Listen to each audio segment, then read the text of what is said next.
What is multiple myeloma? Today I'd like to talk to you about multiple myeloma, a type of blood cancer that affects a specific kind of white blood cell called a plasma cell. Plasma cells are normally found in the bone marrow, where they produce antibodies, proteins that help our immune system fight off infections. In multiple myeloma, something goes wrong. A single plasma cell develops changes or mutations that cause it to grow uncontrollably.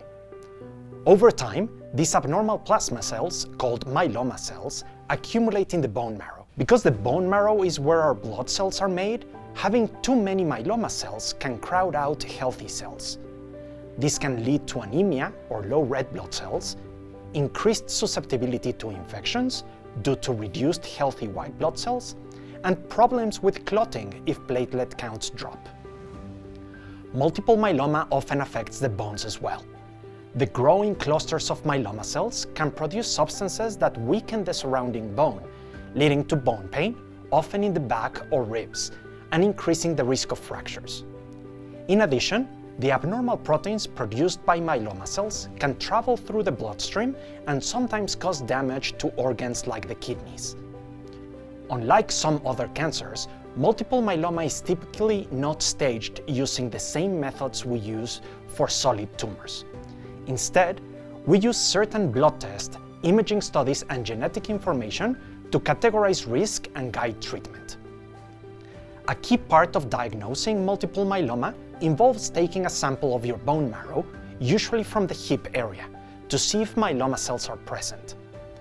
Doctors will also perform blood and urine tests to measure certain proteins and other markers.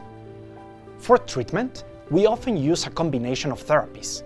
These might include targeted therapy and immunotherapy, drugs that specifically recognize and attack the abnormal cells or help your immune system identify and destroy the cancer, chemotherapy and steroids, medications that help reduce the number of cancerous plasma cells, bone-strengthening medications, drugs like bisphosphonates to protect and strengthen the bones, and stem cell transplant if indicated.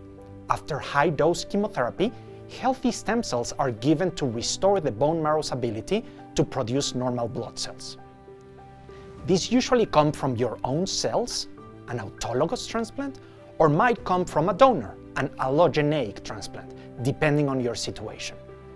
Because our understanding of multiple myeloma continues to grow, new treatments and combination therapies are being developed. Clinical trials offer additional options, providing access to cutting-edge treatments. And while multiple myeloma is a serious condition, it's important to know that many patients can achieve long periods of remission and manage their disease effectively, especially with the guidance of an experienced hematologist.